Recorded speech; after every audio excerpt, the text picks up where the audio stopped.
Bollywood actor Sushant Singh Rajput तो इस दुनिया से चले गए हैं, लेकिन अपने पीछे छोड़ गए हैं कई सारे सवाल। उनके जाने पर तमाम बयान और सवाल सामने आ रहे हैं। कोई पूछ रहा है कि सुशांत तुमने ऐसा क्यों किया, तो कोई कह रहा है सुशांत मुझे एहसास है कि तुमने ऐसा क्यों किया। सुशांत सिंह राजपूत जैसे जिंदादिल इंसान और बेहतरीन एक्टर का आत्महत्या कर लेना हर किसी को नागवार गुजर रहा है। एक्टर की मौत के बाद मुकेश भट्ट का बयान सामने आया है, जिसमें उन्होंने कहा है कि उन्हें एहसास हो गया था कि सुशांत किसी परेशानी से गुजर रहे हैं, कुछ तो गड़बड़ है। वहीं डायरेक्टर शेखर कपूर के ट्वीट ने इन सवालों को और भी गहरा कर दिया है।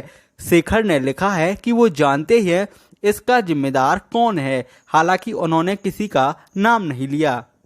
लेकिन अब महेश भट्ट के साथ काम करने वाली लेखिका सुहृता सेनगुप्ता का जो बयान आया है वो डराने वाला है, हैरान करने वाला है। सेनगुप्ता के मुताबिक सुशांत की हालत दिन प्रतिदिन खराब होती जा रही थी। महेश भट्ट ने उनकी दोस्त रिया चक्रवर्ती को इस बात को लेकर आगाह भी किया था। IWM वज की खबर के मुताबिक महेश भट्ट ने कहा था कि सुशांत की हालत परवीन बॉबी जैसी हो चुकी है। उन्होंने रिया को कहा था कि वो सुशांत से अलग हो जाएं, वरना इसका असर उन पर भी पड़ सकता है। लेखिका ने बताया, सुशांत भट्ट साहब से सड़क 2 के सिलसिले में मिलने आए थे। वो बहुत बातूनी थे, वो हर टॉपिक पर बात कर सकते थे, चाहे वो क्वांटम फिजिक्स हो या सिनेमा। इस दौरान भट्ट साहब को समझ में आ गया था कि सुशांत की हालत परवीन बॉबी जैसी हो चुकी है, अब केवल दवाइयां ही उन्हें ठीक कर सकती हैं। रिया ने जो कुछ वक्त से सुशांत के साथ थीं, उन्होंने बहुत कोशिश की थी कि सुशांत वक्त पर दवाइयां लें, लेकिन सुशांत ने दवाइयां लेने से मना कर दिया था। सुशांत एक बहुत बुरे डिप्रेशन से गुजर रहे थे। करीब 1 साल से सुशांत ने बाहरी दुनिया से खुद को दूर कर लिया था।